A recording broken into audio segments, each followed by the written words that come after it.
आज लास्टै जाडो छ होइन गाइज। हामी चाहिँ अघि 2 बजे आएको ड्युटीबाट। कुसुम लडेको थियो दाइ यार। हिजोदेखि पानी परेर यहाँको बेदमा यस्तो चिसो भइरहेछ। टोपी लाउने हो अब। यस्तो हामी चाहिँ ड्युटीदेखि आइसकेपछि हामी चाहिँ आधा घन्टासम्म यस्तो हिँडुल गर्छौँ होइन।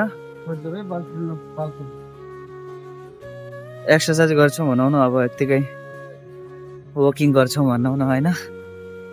जस्ट अहिले रुमदेखि निस्क्यौँ हामीहरू फ्रेस भएर। आज चाहिँ हामी सिधै कामदेखि आएर गएनौँ हामी वकिङ गर्न। पहिले फ्रेस भएर दाइले आज फ्रेस भएर फेरि जाउँला भनेर भन्यो। त्यसैले हामी चाहिँ अब अहिले निस्क्यौँ भनौँ न।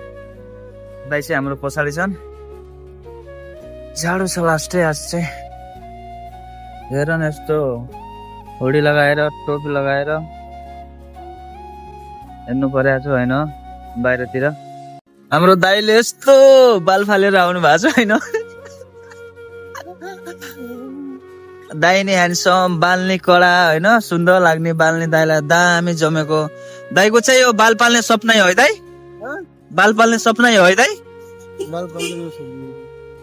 मुखको केयर केटीहरूले धेरै गर्छन्, दाइले मुख भन्दा नि आफ्नो बालको केयर धेरै गर्छन् होइन दाइ? त्यही त हो नि क्या। हेर न, कर्ली कर्ली कपाल तिम्रो चाउली परे गाला। त्यस्तो हो नि त। फेरि कहाँदेखि ल्याउनु भयो? गाडीदेखि किनेर ल्याउनु भएको थियो? ए दाइले सब खिलाउँछ मलाई होइन, फलफ्रुटहरू, काजु बदाम किसमिस। अब धेरै आइटमहरू छन् तर भन्न गाह्रो भ्लग भयो। छैन गोलियो होला नि दाइ। मिठो हुनुपर्छ, मिठो। म त अब यस्तो 5-6 राउन्ड हान्ने। यस्तो निन्द्रा लागिरहेको छ दाइ आज। आज धेरै निन्द्रा।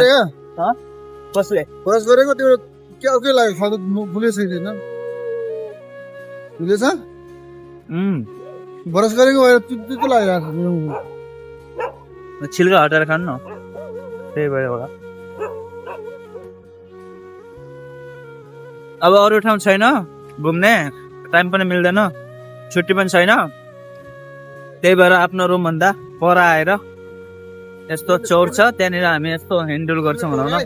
हजुर